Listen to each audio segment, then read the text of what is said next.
Hello, welcome to Wake Up and Live with the Arts. And I'm Sue Johnson, in case you didn't recognize me, along with James McGilbray, our videographer, and back in the studio, Lester Bryant, our editor. And we are all excited to welcome a key person who helps Karamu run efficiently, smoothly, on time, on target, and all that jazz. Oh, that's a good song and movie. All that jazz. Yeah. So Aseelah Shareef is, like I say, very important person at Karamu. You have a different title now. What do you call? Yeah, what do you call these days? What do they call me these days? So these days I am the Director of Operations and Community Engagement. Okay. Up from programs from before. And what does that mean you do? What's under your domain? Everything. I work so hard. Oh, yeah. Yeah. So general operations, from overseeing operations, things in the administrative office, theater side, supporting the operations there as well, and then programming. So arts education programming, and then our community programming line that is socially and culturally relevant things that are not the theater, not productions. Okay. And you've been doing this for several years now. Yeah. Okay. Yep. October 2015, so a little over 3. Okay. Now, by the way, are you an actor, singer, dancer yourself? Yeah, I'm a dancer. Okay. I'm a dancer when I can find time these days. Yes. Yeah. Were you in Black Nativity at all? I was not in Black Nativity. The last actual work that I've done, period, just doing work, I submitted a piece of work into Cleveland Public Theater's Dance Works 2017. Okay. And that, you have to really carve out the time these days. Really? Really. You wouldn't fool us now, would you? Yeah, it was tough. It was tough. So that's part of my balance now. My challenge now is figuring out when to draw the line to do those things. To be an artist as well as an administrator. And you're right. It's like those who are full-time mothers with young babies and children and want to follow the dream of being in the performing arts. And the younger your family and the more responsibilities you have, the more close to impossible it gets. Sure. So now you work with, of course, we are here. Let me change my sentence structure. We are here at the famous historical Karamu House, East 89th and Quincy. Now it's about 103 years old of ongoing performances and programming, way back from the time of Russell and Rowena Jelliff founded Karamu. So it's gone through many incarnations and transitions and all this stuff. Doesn't that sound intelligent? All this stuff. And now, for the past couple of years, Tony Sias has been and is the CEO and president of Karamu. And he, along with the board and staff and administrators, have been instrumental. Did that plane supersede? Tony Sias, the CEO and president of Karamu for the past about 3 years now, and his staff and administrators and the performing artists have made major changes and transitions. So you have to come to Karamu to see a performance and see all the wonderful new things going on. For example, almost called you Shareef. It happens. Omar Sharif. Aseelah, tell us a little bit about the work that Tony has done and is doing on behalf of Karamu and the community, because this is a community-based theater. It's professional, but it also serves the community around the... what is this area called? Fairfax? We're in Fairfax. We're in Fairfax. So I say that because I'm working on a grant, and I've targeted the Fairfax. And Karamu is in it. Where we are. Mentioned. Oh, the historic Fairfax neighborhood. I got to stop being silly now. Yeah. And I got. So tell us some of the work here in the Fairfax neighborhood that you and Tony and the others have developed. Yeah, it's fun to talk about the accomplishments. When we talk about Tony's accomplishments, we're talking about the accomplishments of the organization and everyone included. And so it's good to talk about because um, we've come a long way in 3 years. God, yes. Yeah. I've been around off Yeah, and on. and you saw from the moment you walked in the door, you've been here. I think the primary thing that has really shifted the organization is that Tony has a really fierce commitment to quality. Oh, excellent. Yeah, Yes. quality and excellence, and those things are non-negotiable Hmm.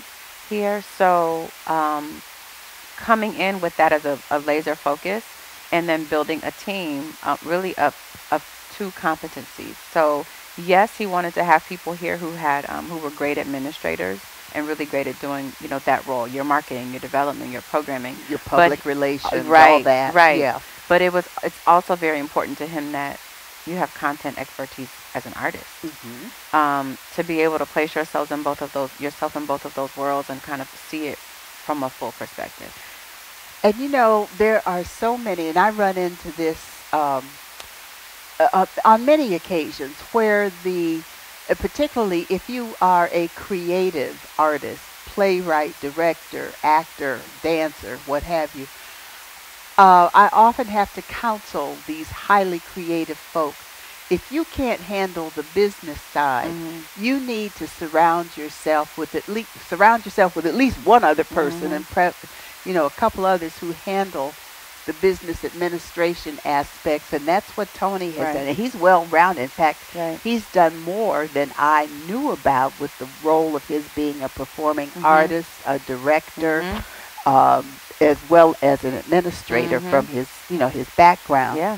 So he has contributed and made many changes, all in the matter of about 3 years. For example, because now he has not resurrected the gift shop, but what is going on in the old gift shop area? Yeah, it was an art gallery also a long time ago. So what he's really done is gotten really clear with working with the board. He's gotten really clear on what does Karamu do well and what is Karamu going to continue to put out into the community and be known for. So it was a matter at first of just kind of shrinking down. Karamu was all over the place when we got here. Right? So it was a matter of really condensing that into what are the things that we do really well. What are the things that what can we remove from our plate that is happening around us where other organizations are doing better, or they're better equipped or better staffed or better resourced. So that was able to be funneled down into primarily producing professional theater. That is what Karamu is known for. It's been known for. It will continue to be known for. And you are now offering, maybe not every production, but you are offering Actors Equity Association contracts. And that is key because as equity actors, it is difficult to find venues here locally that use local talent. So put it on your repertoire of things to do to audition at Karamu for the various roles or when they are offering an equity contract. Now, in the scheme of things, and I know some of the philosophy about Karamu, do you, Tony, and the powers that be, Howard Lewis and the board, foresee this becoming an equity level theater, or is it going to stay professional / community, to your knowledge? Yeah, at this point, I don't know that that's going to be the move. Okay. We've got Obama here. We've got Cleveland Playhouse, a couple of theaters that is where they're focused. Yes. I think for us, it's important to, while we want to continue to produce really high quality work, it's also important that we maintain a pathway. And that doesn't mean that people who come up training with us or decide to train with us won't get to equity status if that is their goal. Yes. But we want them to also be able to touch our stages. So the ideal is to be able to go through these training programs and use that pathway to get onto the stage. So I don't know that we will go there. I don't think that's part of it right now. Well, that's fine. Yeah. That's fine. Yeah. Now, but your overall programming, your overall productions, performances, and Tony's sense and the administrative staff's sense of direction and focus and purpose, you all just got some money from the Gund Foundation. Isn't that exciting? Tell the world about It's amazing. in case there's the 5 people who didn't right, who see. were like under the rock, right? Yeah. So Karamu was recently awarded $1.5 million from the Gun Foundation, the largest award in Karamu's history. Yes. And there is no doubt that that award came from Tony's persistence, his focus on really returning Karamu to its greatness, and trust. The philanthropic community trusts him. They trust that when he says he's going to do a thing with the funds, he's going to do it. And that is what he prides himself on. Is what I said I was going to do, I'm going to deliver on that. Has he earmarked the money from the gun? I know you get Cuyahoga Arts and you get Ohio Arts Council and all that. But has he earmarked the gun money for any specific projects, programs? Some of it will go to support capital. As we're continuing to, there's so much about this lovely antique building that just needs some TLC. So some of it will go towards capital, and then some of it is able to go towards operating as well. Okay, well, good. Keep the lights on, keep the doors open, keep people working here. Keep some paid staff here. Yeah. Okay. That's huge. Super exciting. It is absolutely, positively That's right. marvelous.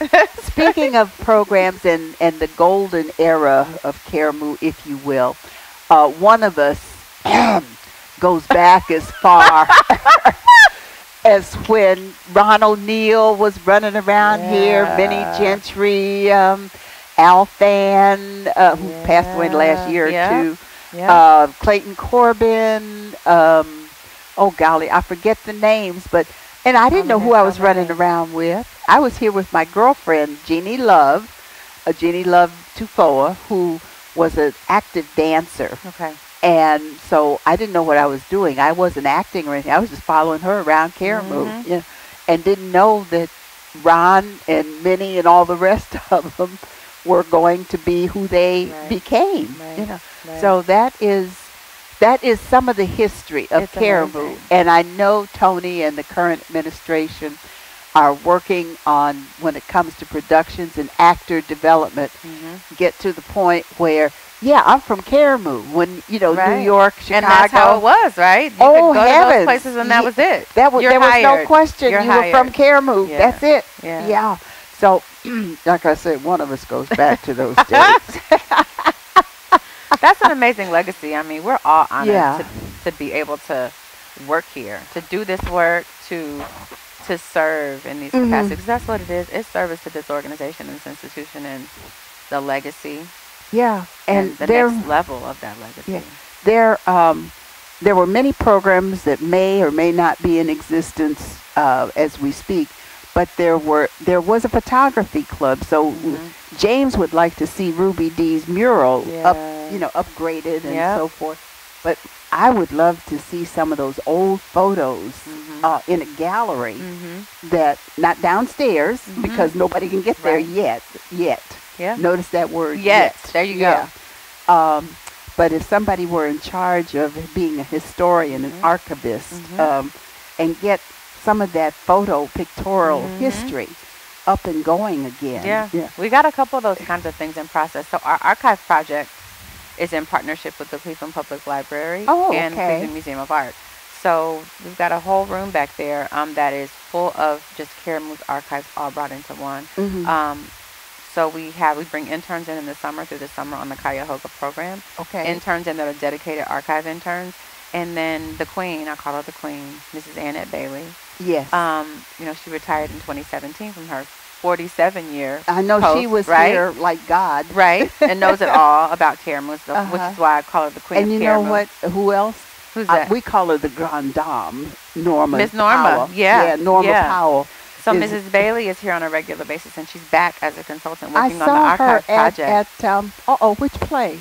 Was it? Did you see her on Nativity? No, I didn't see. That was before Nativity. It was Day of Absence or Fences. Fences. Okay. Yeah. And she was here. So that's part of the process. So we're going through this archive thing so that we can actually make these archives, these images, these publications, these documents available to all, alive. Because it speaks not only to Karamu's history, but these things speak to Black theater history and then just American theater history. And the gallery. So in the Jelliff, starting in March, the next phase of renovation is at the Jelliff Gallery. Okay. Well, the gallery will be the box office, all of that retail gift shop is all going to Okay. be renovated and completed. So that space will serve again as gallery space. So exhibitions will dog. happen. Okay. Yeah. So you're there. Okay. You're there. Now, in your capacity, would you share with us about Karamu season? We are in the 2019-20 Well, yeah. season. 18, 19. 18, I get twisted, Yep. but I stay that way, so don't let that bother you. Um, I don't know why I turned so silly. You are fun. You are so fun. Oh my gosh. Oh gosh. So anyway, in terms of the I'm fooling with the mic. James is gonna kill me. You're gonna get it, Mister. Yeah, it's gonna because I'm messing up. I'm still messing up. He just signaled me. Okay. Yeah, the season's programming. What have we got on board? We've already had Black Nativity Fences and forgot the other one. And Day of Absence. Day of Absence. Yeah. Got Aida coming up. Yeah. And what else we got? Aida is going to close the season, so the next show opening is a 2 by Tennessee Williams. Yeah. Really? Yeah. Monsieur Williams. 2 1-acts. They're going to open on February 14th in the arena. Yes. The shows are directed by Letitia Wilson, who happens to be our arts education manager. Yeah, I don't happen to know her. Letitia's a graduate of Cleveland School of the Arts. She's done extensive theater work. She's a great arts educator, director, writer. Yeah. So that is happening February. The 4th show of the season is a show called The Velocity of Autumn, written by local playwright Eric Coble. Eric. So we're super excited. I'll have to talk to him. Yeah. Yes. Because Eric Coble, along with Eric Smeedle and a couple of others, are examples of, used to be Linda Eisenstein too. I don't know what her status is now. But local playwrights, folks who still live in Cleveland, and their works are produced on a national level. So, dear viewers and audience and just folks in general, you can do your dreams, your passions, and not necessarily with things like playwriting. We'll talk a little differently about acting and film and commercial work, but to be a writer, you certainly can stay here and have your works produced nationally. And that's a exciting thing. So Eric is well known. He's been around for a minute. And so look forward to his production. That's going to be a great work. It's a drama with some really heavy comedy interspersed. So Velocity of Autumn, and it's about a senior, a woman. Her son wants her to move out of her apartment into assisted living. Yes. And she doesn't want to go. And she's threatening to, she'll burn the whole thing down before she has to go. So I'm looking forward to seeing this one. It just sounds like a lot of fun. We close with Aida. Okay. Yeah. That's like my family. We're down to my sister and my daughter and her husband. And now I'm at the point in life, and whenever I mess up, I say, y'all getting ready to ship me to Shady Pines. Shady Pines. That's right. Am I supposed to get ready for Shady Pines? Yes. Yeah. So a lot of fun things happening. Black History Month is going to be bubbling over. We start Black History Month programming on February 1st. So on Langston's birthday, yes, we will have actually a tribute concert. The tribute concert is for Miss Aretha and Miss Nancy. So that'll be music directed by Dr. David Thomas. We're really looking forward to that. Okay, It's going to be a fun event. We've got some other live music concerts coming up in February. We've got comedy show happening in February. We've got a film screening in partnership with GCUF, Greater Cleveland Urban Film Festival. Yeah. Yes. So February is going to be a busy month. In addition to Tennessee Williams plays and our The Impact of Shuffle Along one weekend of work, which Tony's performing in, so we're excited about that too. Yeah, he doesn't get on stage often anymore, so I know. Yeah. I saw him way before history as Walter as Walter Lee Younger in Raisin in the Sun here on the Karamu stage. I had to be 115 years ago. There you go. There you go. Now, I know we don't have the not the nursery school, the daycare center. But what other programs, classes, what's going on with other things in addition to the performing aspects of Karamu? Yeah, so the arts education is plowing along. It's really important for us to be able to really provide quality arts education, especially when we know that the history of arts ed for Karamu. I mean, it was Mhm. all about preparing people for the professional world. So that continues. We offer classes for students pre-K through Okay. high school, and then adult classes. Mhm. One of the things we do now to try to make things a little more accessible and really try to pull the family in is, let's say a family pays for one student to attend classes for a week. For that one tuition, an additional child can come along and take classes, or the parent can come and take classes while the student is in class. So Wow. we're really working at the family engagement. Letitia Wilson is doing an amazing job with bringing the families together. So we offer those trainings. The culminating event that we just had in December for the fall programming, on this, there were about 40 to 50 participants in this Okay. program, and you're talking about the youngest one was probably 4, and the Mhm. oldest was 76, Okay. all a part of one production. Uh-huh. So people are, that's like that real diplomacy, right? Breaking down those generational barriers, everybody Barriers. getting together Yes. and learning together. So that is still happening, and we're committed to it. And another point to make that has really helped to transform Karamu, Aseelah said something critical about the parents and the children and so forth. People are beginning to come back Yeah. to Karamu. There were many years where that wasn't happening. And now the doors are open, folks are welcome, and there's a lot of cross-generational Yes. folks. And let me say, Karamu is a diversity theater. It is not African American only to the Right. extent that other ethnicities do not audition. So I'm forever telling Oh yeah. all of my actors, audition at Karamu Yeah. and see if you can get cast, because again, the revival of Karamu is so strong and pertinent that people, the community, professionals, and folks, and maybe because of Aseelah a little bit,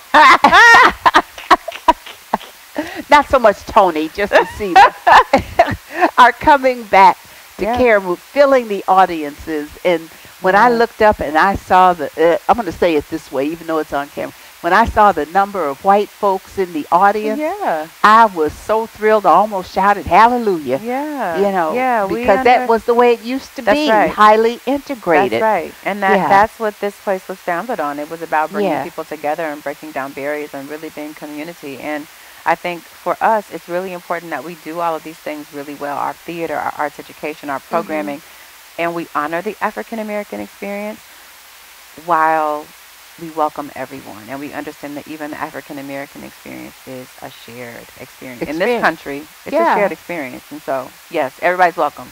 And Rowena and Russell Jelliff were of the Caucasian persuasion, and they created Karamu as a house of joy and for all people to come together.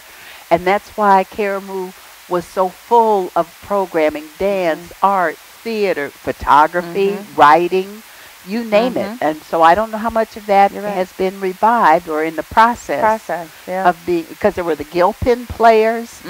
Norma Jean can tell you about them. So, I mean, there was lots going on. History and life got in the way, and now history and life are cooperating and helping to make Karamu once again the wonderful, I can't think of the right words to bring it back to its former glory. Now it has its current glory as one of the #1 theaters in the country. That's right. We're still known as the first multicultural or African American theater. African American, ongoing at that. Exactly. That's still operational. Yeah, because I don't know if you, well, you probably heard of it, the Negro Ensemble Company out of New York. Yes. That was an institution, and I think as life has it, or had it, that it no longer exists. Right. And that's where a lot of Karamu folk went to when they left here, went to New York. They worked through the Negro Ensemble Company. And, I mean, that was historically famous and productive and so forth. But no matter what, Karamu has kept on going. So for those in our audience who want to find out about auditioning, classes, programs, renovations, all of that kind of stuff, Give us all the contact information. Yes, always best to check the website. We do our best to keep that really up to date as things are happening, whether it's something that came out in the media. We've got a media section, so you could check out those articles or those videos. Any notifications about auditions, programming, it's all going to be there. And our website is karamuhouse.org. And if you don't see something there, there is a phone number there that you can most easily call and get someone on the phone to help you out. And that's another thing. You all have been working on the phone system. Oh, there was a time when I used to have hissy fits calling Karamu because there was never anybody where you could get them. But now, folks, call Karamu. There will be people who will talk to you and answer and return voice messages. Call Karamu 72167. That's right, 795-7070. Right. Okay, I'm through being silly now. I want to thank Aseelah Shareef. Thank you for having me. Operations and something else manager. And community engagement. And community engagement. That means bringing folks in from out there, there you go. to in here. Oh, yeah, she's pulling you in. That's right. So thank you, darling. Thank you. And putting up with my being so silly. Okay. I don't know. You brought it out in me. Hey. You made it happen. It happened. Okay. James, quit smiling over there as I wrap up for this evening and say thanks for joining us at Wake Up and Live with the Arts. And be sure to wake up and live with the arts every day. See you soon.